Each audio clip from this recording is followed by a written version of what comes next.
Rassie and Jessie, hands up for questions, and please guys, one question at a time.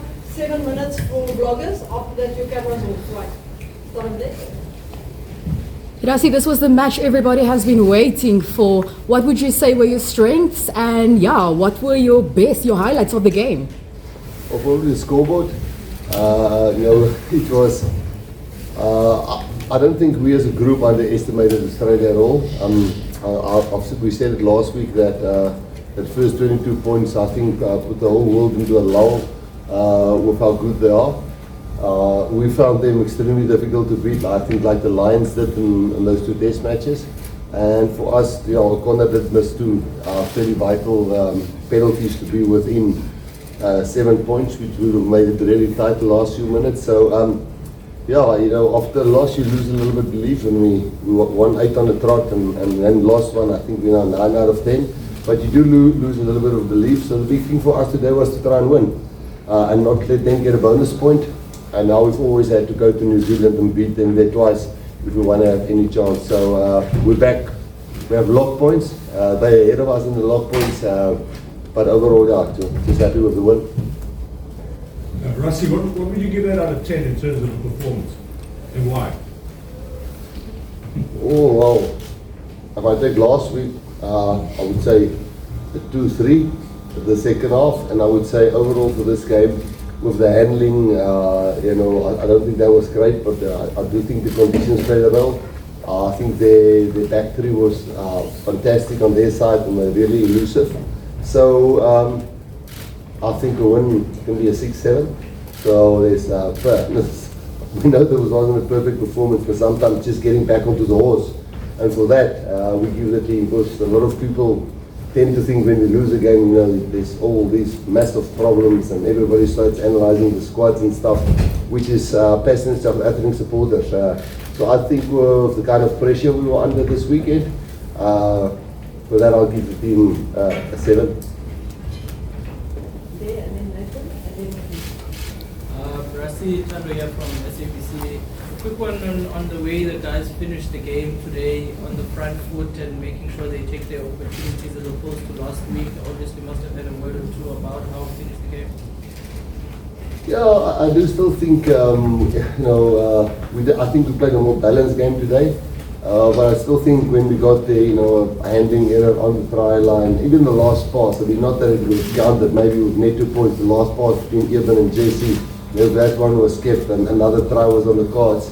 And then again, but that's where Australia is just lightning, their back three is really, they're all very young, but when they get the ball, even if you do the kicking game on them, they're very elusive. I think they're up there with New Zealand, so this gave us a good taste of what a taste of what we're going to see when we play New Zealand, because they've got lightning backs as well. But yes, I don't think we created probably 50% of what we created last weekend. But we grinded the game out, and I thought this was going to be a grind, and we didn't take all our opportunities, but we've got the points, and it's 8 points more than them, so that's satisfying. Rassie, you've won 1 game, lost 1. Would you say this is a good dress rehearsal for the All Blacks game? Do you know perhaps the personnel that you'll be taking along with you to New Zealand? Yeah, we're announcing 36. That will probably be tomorrow evening. There's a few guys that must do a scan or 2. I think Australia also lost 3 players today. Like we last week lost Kirkley and Edwall and Peter Steff and Sia, and Jan-Hendrik Wessels is still, concussion, he couldn't play, and Jasper Wiese is still out up until the next game, and Willie pulled his groin, and then Chael got off with Castro on this morning. So we had a bit of a disruptive week, and I also think. So we'll check all of those guys. We're going to take 36 guys over there. I think 30 is quite clear, and then some guys must do some scans tonight. And we started out with 46, and only 32 trained yesterday. So gladly I'm happy that we started with such a big squad. But hopefully Sunday evening we can announce. Otherwise Monday morning early. But 36 guys. Rassie, congratulations. Rassie, just on Eben Itzebeth, you made a massive impact from the bench He was very physical, very hard, carried well, scored the important try. Just going forward, do you think maybe that role will be a new role for him coming off the bench? Because he was quite effective tonight and certainly helped you guys with victory.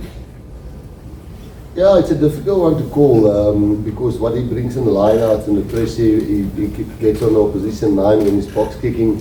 You know, you kind of lose that a little bit when RG is on the field because Eben is probably one of the fittest guys in the team and he can go really long at the same pace where RG maybe can't do it as deep into the game. So, you know, and I think Eben will also be very unhappy if you heard what you said.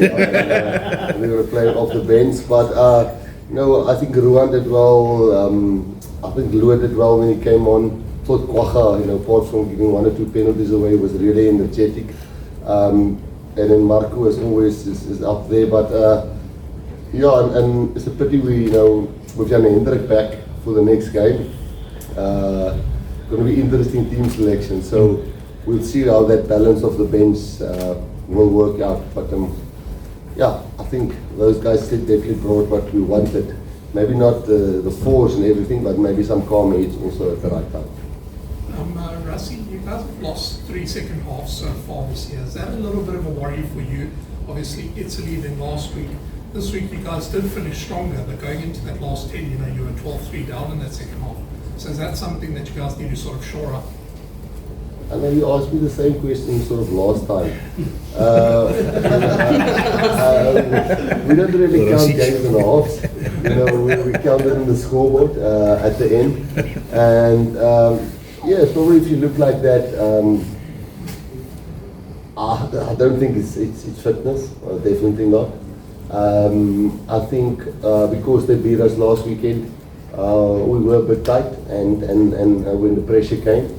And they felt, hey, we've beaten these guys last week with 5 points, we can just do it, and then they went for the three points there. We could have also, for the last kick, just went for poles and got the 3 points, but we tried to make a points difference and make a points difference, because we believe even if we won last weekend, we still have to go to New Zealand and beat them twice if we want to win the rugby championship. So I think Australia and New Zealand is also going to be tough games, and I think so.